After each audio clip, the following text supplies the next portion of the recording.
1990년대 중반 김영삼 정권, 한 남자가 말했습니다. 불쌍한 대통령이 나올 것이고 쫓겨나는 대통령이 이어질 것이다. 그리고 성군이 등장해 나라를 다시 일으킬 것이다. 그의 말은 허무맹랑한 미신으로 치부됐습니다. 하지만 10년, 20년이 지나면서 그 말은 하나씩 현실이 되었습니다. 노무현, 박근혜, 그리고 지금 대한민국은 성군의 차례를 맞이했습니다. 그렇다면 묻겠습니다. 그는 도대체 누구였으며 왜 우리는 그의 말을 지금 다시 꺼내고 있는 걸까요? 풍수, 역학, 권력의 중심을 설계했던 그림자, 지창용. 그가 남긴 한 줄의 문장은 지금 대한민국 대선 판도까지 흔들고 있습니다. 이것은 단순한 예언이 아닙니다. 우리 모두가 그 안에 들어있는 한 편의 미스터리입니다. 지금부터 그 예언의 정체를 파헤칩니다. 그는 도사도, 철학자도, 정치인도 아니었습니다. 하지만 그는 그 모두의 곁에 있었습니다. 지창용, 1922년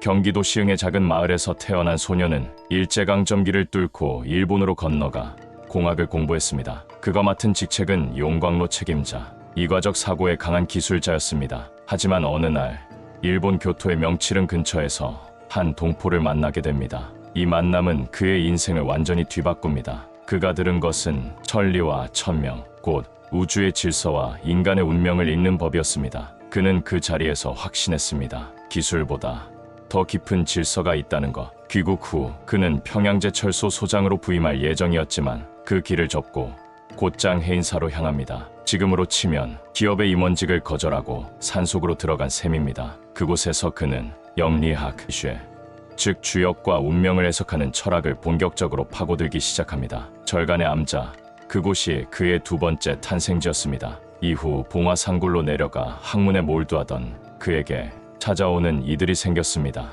이승만, 박정희, 이병철. 그는 권력과 자본의 중심에 있는 인물들의 묘지를 설계하고 국가의 기륭화복을 결정짓는 공간을 조언하기 시작합니다. 국립서울현충원, 그 자리를 처음으로 이곳이다라고 말한 사람이 바로 지창용이었습니다. 그는 단순한 역술인이 아니었습니다. 정치와 풍수, 철학을 잇는 권력지형 설계자였습니다. 그런 그가 한 줄의 예언을 남깁니다. 짧은 예언. 그러나 그 안에는 20년 넘는 대한민국의 정치 흐름이 암호처럼 새겨져 있었습니다. 다음 대는 가장 존경받는 대통령이 나올 것이며 그 후 혜성같이 나타나 대통령이 될 것이고 인격으로 매우 뛰어나나 가장 불쌍한 대통령이 나올 것이며 한 사람의 쫓겨나는 대통령이 나올 것이며 그 다음 성군이 나와 나라를 부강케 하고 나라를 우뚝 세울 것이다. 표현은 시적이지만 내용은 무섭도록 구체적이었습니다. 게다가 이 예언은 김영삼 대통령 시절, 즉 1990년대 초중반에 나왔습니다. 당시엔 미래에 대한 막연한 희망 섞인 예언 정도로 여겨졌지만 시간이 흐르며 사람들은 하나 둘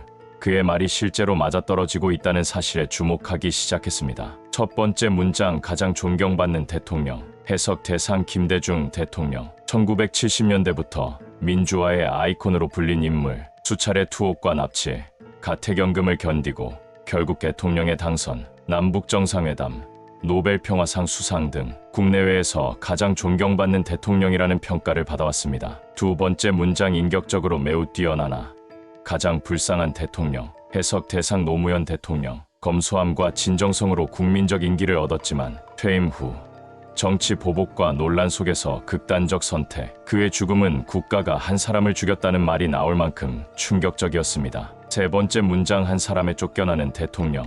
해석 대상 박근혜 대통령. 탄핵, 구속, 전 국민 촛불 시위. 민주공화국 역사상 첫 직선제 대통령 파면. 정치사에서 말 그대로 쫓겨난 대통령입니다. 그렇다면 다음은 그 다음 성군이 나와 나라를 부강케 하고 나라를 우뚝 세울 것이다. 여기서부터 해석은 분분해집니다. 문제의 핵심, 성군은 누구인가? 예언을 시간 흐름대로 해석하면 박근혜 대통령 이후가 성군입니다. 하지만 문제는 바로 이 시점에서 이명박, 문재인, 윤석열 대통령이 언급되지 않았다는 점입니다. 그 사이 15년, 무려 3명의 대통령이 패싱된 듯한 흐름.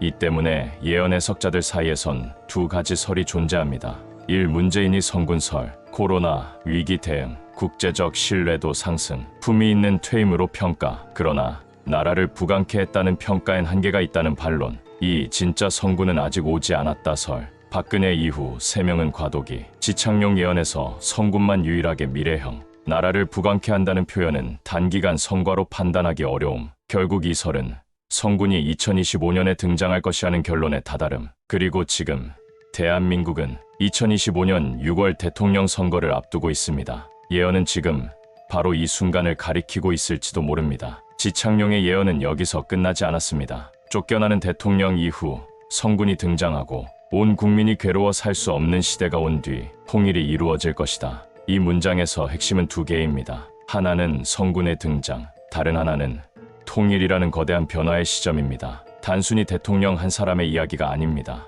이것은 국가의 방향이 꺾이는 순간에 대한 예고입니다.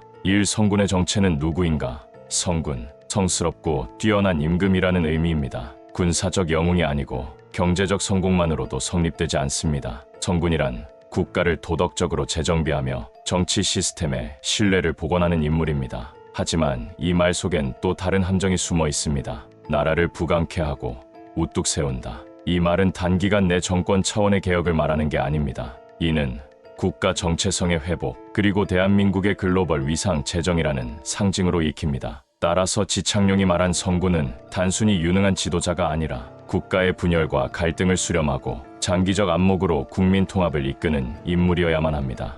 그리고 이어지는 예언 온 국민이 괴로워 살 수 없는 시대. 이 구절은 가장 해석이 엇갈리는 대목입니다. 일각에선 이 구절이 이미 현실이 되었다고 봅니다. 코로나19 팬데믹, 글로벌 경기 침체, 부동산 위기, 양극화, 지역 갈등, 세대 갈등, 정치 혐오와 시스템 불신, 국민이 괴로워 살 수 없는 시대는 사실상 이미 시작되었다는 해석입니다. 그러나 다른 해석도 있습니다. 이 구절이 말하는 고통은 경제적 어려움이 아니라 심리적 정체성적 붕괴라는 것입니다. 즉, 나는 왜 이 나라에서 살아야 하는가라는 존재적 회의감이 전국적 규모로 확산될 때 비로소 통일을 준비하는 에너지가 발생한다는 관점입니다. 재통일, 그 다음에 온다 아니면 그 결과로 온다. 마지막 예언은 이렇게 끝납니다. 온 국민이 괴로워 살 수 없는 시대가 온 뒤 통일이 될 것이다. 여기서 중요한 건 그리고가 아니라 뒤에라는 단어입니다. 지창룡은 통일이 평화롭게 찾아오는 변화가 아니라고 보았습니다. 그는 분명히 말했습니다. 국가적 고통의 극점을 지나야만